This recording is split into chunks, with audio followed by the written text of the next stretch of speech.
Welcome to Tech in the Right Direction, the podcast. This week, I'll be speaking with Nimia Amaya.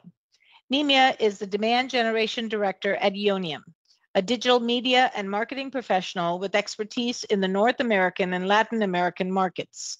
She holds a BA in broadcast media from the University of North Texas and has worked with brands such as UnivisionCommunications, Verizon, Levi's, Macy's, and Cedar Fair Entertainment.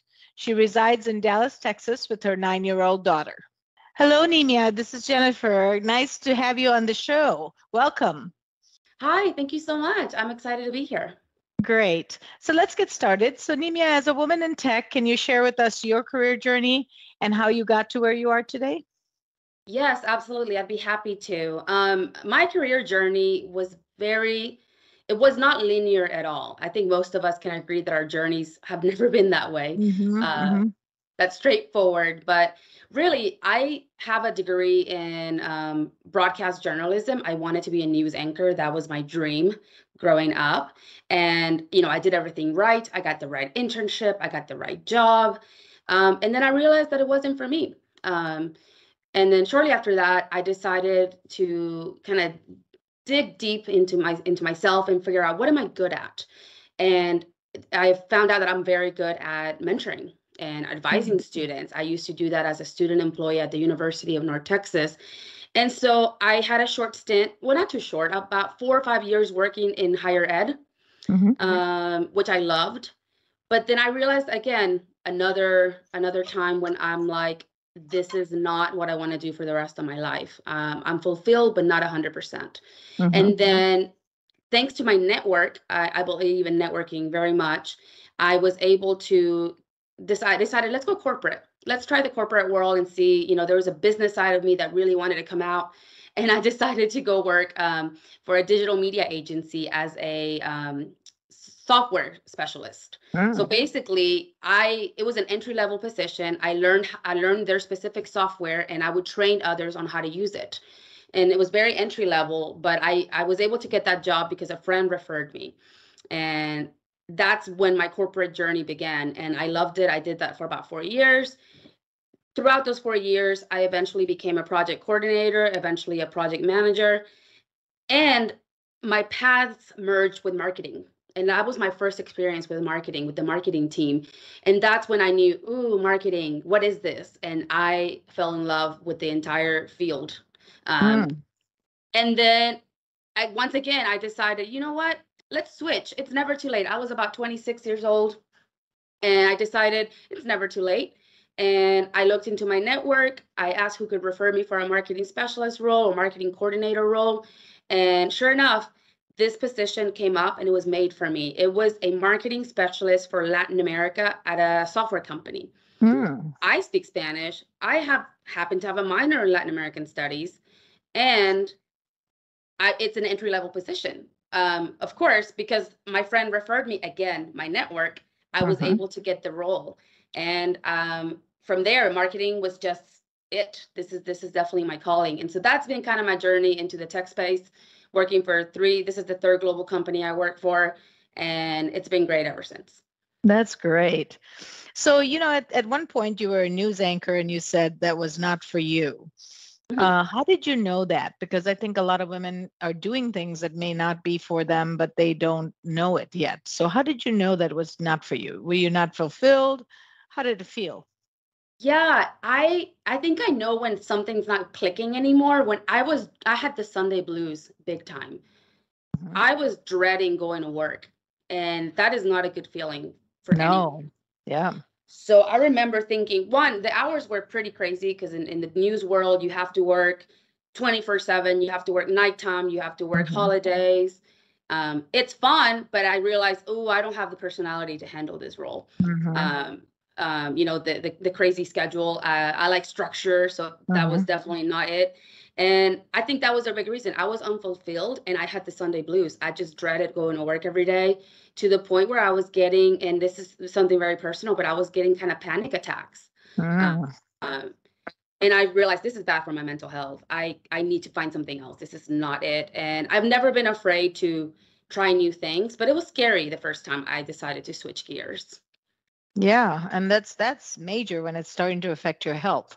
That is Hmm. really a big piece of it. So great. Okay, thank you for that. Now, you're no stranger to challenges. Could you describe one of your biggest challenges and how you overcame it? Yes. My biggest challenge career-wise was whenever I became a director of marketing, essentially a head of marketing for a previous software company I worked at. I remember I had a moment where everyone was asking for answers from me Mm, and was coming to me for leadership. And that's when I was like, uh-oh, I'm supposed to be guiding them. And it was imposter syndrome kind of kicked in.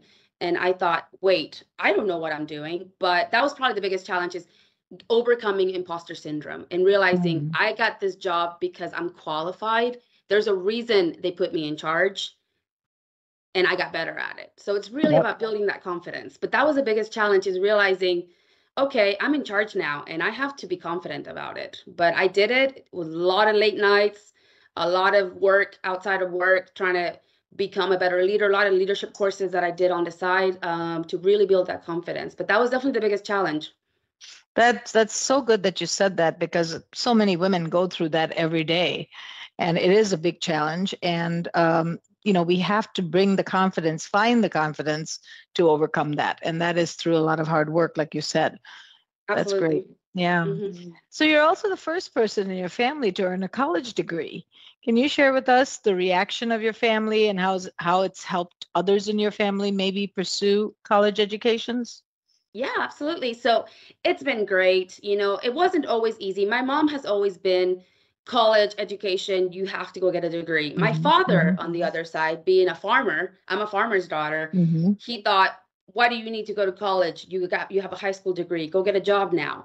And so Uh-huh. it took a lot of convincing my father why education was important, why I wanted to go and pursue a degree, being the first one in my family to do so. But you know what? 4 years later, my dad was the proudest man as I walked across That's that great. stage. Yes, Hmm. it was just, I mean, he was glowing. And then I've seen a domino effect because, I have younger cousins who have now also gone to the same university I went to. Um, my niece is a senior in high school right now, and she's coming to me for advice on applying for scholarships, applying for universities. And so it starts with one person, but I've Right. definitely seen it affect my entire What a family. great mentor you can be to them, especially your niece, who probably, Yes. go through some of the same confidence challenges and job challenges in her career. So having you there is going to be amazing for her as she goes through that part of the journey. Yeah. What a great example that you set for the rest of your family, to go into college, because it's just going to help them have better lives and better jobs and all of those things. Yeah, I agree. And it's so nice to see that trickle down effect of it. Yeah, yeah. I love that one of your passions is to increase confidence in young women, especially immigrants. How have you accomplished this? I am an immigrant. I am first generation. So I've experienced the challenges that a lot of women, young women, are going to go through. Mhm. And I think what I love to do is I love mentoring. And my when I was an advisor in the higher education world, I worked specifically with undocumented and first generation immigrant students. Mhm. And so I received a lot of experience from that job, so much that now I like to volunteer with Yes. associations in Dallas. And also, I love to go speak at events like for example, the local community colleges or high schools, and just share my experience with them. So anywhere I'm invited to speak, I'll go. I also love to mentor local students and help them with everything. Maybe they just need advice on figuring out what career they want to choose, or maybe they don't know if college is an option for them. Mhm. Yeah. That's great. I mean, how great it is to give back, right? Yes, Things it that feels so you've good. learned and you've been through the trenches with it. So it's not just talking about it, it's really firsthand experience, which is so valuable. And that's so fulfilling. Hmm. I love my job in higher ed, but I knew there was more I could do. And now I fulfilled my own personal career, and I'm also giving back, which is great. That's great. That's great. Really, really give you a lot of credit for that. Now, you're a Thank you. leader in your field. So what is it like being an immigrant and a woman in a male-dominated field? What does it feel like? Is there still more confidence that you have to grow? Do you feel like you're there now, you know what to do? Kind of tell us, how does it feel on a daily basis when you're faced in this industry? I'm definitely there now. It wasn't always in the beginning. I think in the beginning I struggled. You know, it was hard to be the only woman in meetings, the only Mm-hmm, Latina woman in meetings, mm-hmm, mm-hmm, working mom in meetings. And but I had to really work on my confidence and again overcome that imposter syndrome. I'm supposed to be here. I'm supposed to speak up. I mm-hmm, need to speak my mind. And so now it's so nice. I think my personality also helps that I'm very outgoing. mm-hmm. And so I love being in those meetings. I love representing my gender, representing my culture, representing working mothers. Um, it's nice. Of course, I want more women in those meetings with me, which is why I love to give back and always say, yes, I need more female executives, more in tech, in other industries, and just more women in leadership positions will be great. But it definitely took some confidence, and now it's just easy. That's great. I mean, it hasn't been easy. You had to work a lot on it, right? I Hmm. mean, you had to work continuously to get there. But what a great accomplishment that you feel like, you have the strength, you have the voice, you have the confidence to sit in those meetings, even if you're the only Latina woman, in the room. Yeah. You feel like, okay, I know my stuff. I can do this. I That's almost see great. it as a superpower. Like, I'm the Hmm. only woman in this room. Right. I'm representing. It's great. That's great. That's great. So, Nimia, who inspires you and why? My parents. Hmm. I know it sounds kind of cliche, but it's true. My Hmm. father is the hardest working man I know. Being a farmer, being an immigrant, he's the first one that moved to the US, and he knew he wanted to bring his whole family for better opportunities and a better life. So I'm so Hmm. grateful to him because he's the reason I'm here. Right. He's the reason I have an education. He's the reason I was able to thrive in this country. So love my dad, and he inspires me to this day. He's retired, Hmm. but he decided to get a job on the side because he just can't stay still. He's He's so one of those. hardworking that he has to work. He has to He's continue to one of work. those. Yes. And then my mother, I love her. She's so, she may not, neither one of them has an education beyond elementary school, but Mm. man, my mother is so outgoing. I get her personality. Even though she speaks not, broken English, she is a woman that will go out there and speak and meet people and be outgoing and network. I Mm. remember she's my biggest cheerleader. And when I told her, hey, mom, I want to go to college, she was like, yes, let's go visit schools. And she would be, asking questions in Spanish, but Hmm. with her English as best as she could. Hmm. And I just admire seeing her put herself out there, even though it was hard and it was scary. Yeah, that's amazing. I mean, she's an immigrant to this country too, Yeah. and but she wants to give back to her kids, and she wants you to have the confidence, so she's doing it to kind of show it to you. That's amazing. Yeah. Your parents seem like they are just amazing and really, really good role models for you. Yeah, exactly. And I mean, to this day, my mother, she never once told me that's impossible. Everything I Hmm. wanted to do, she said, let's You do can it. do it. And I Yep. try to do the same for my daughter. Yep. And that's so true. And that's what I did for my girls. And anything that they want to do, they can. There's no set rules. There's Hmm. nothing that says that they can't. And I really believe that, and they believe it. So that's very important to build that confidence for them, with them. So important since Yeah. from the moment they're little girls. Right, right. Yeah. And I always say that we raise girls differently than boys. I mean, when a girl is crying, we nurture the girl and make sure Hmm. that but when a boy cries, it's like, no, suck it up. You can't cry. Yeah. Yeah. And it's a different kind of parenting, and we just have to build that confidence in girls early on, because that's where they can get it from, is from their family and their upbringing. Absolutely. And Yeah, I am a that's true great. believer in that. Yeah, me too. So this is great. I love talking to you about this. So this is a selfish question because I love to travel and I like to add to my bucket list. So where is your most favorite place that you've traveled to and why? I had the opportunity to visit Sweden last year.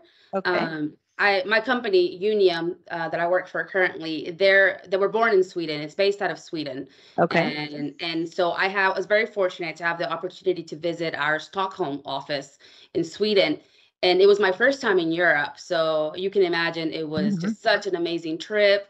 The country's beautiful, the city's beautiful. Meeting my colleagues that I usually see remotely was great. But I think so far that's been my favorite trip. Nice. And I mean, What it was made it just so so nice. favorite? What do you think was like one or two things that really stood out for you?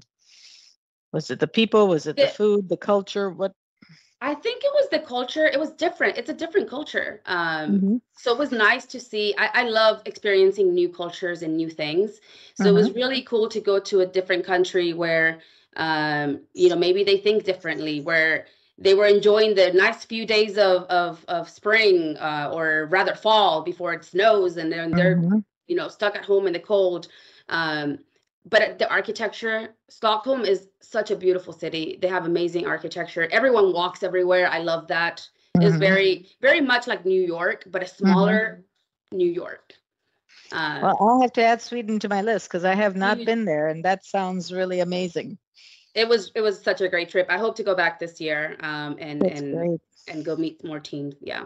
How did you feel about like the team that you met that was remote, but then you met them in person? Did you feel like you'd known them already, or did it feel like a new experience?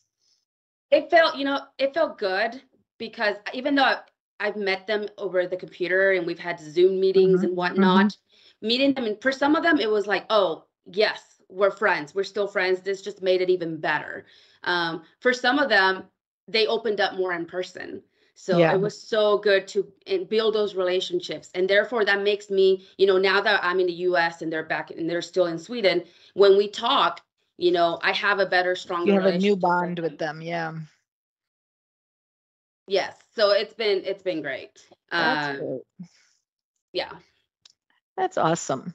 Well, this has been such an honor and such a pleasure chatting with you. And thank you for all your good work you're doing for mentoring and speaking to young girls, giving them the confidence that they need, because that's so critical. So what advice would you give to a woman that might be seeking a career in the tech industry? The best advice I can give is be confident. And if you're not confident, work on that confidence. Okay. I love how we were speaking about how we have to build confident little girls to become amazing women.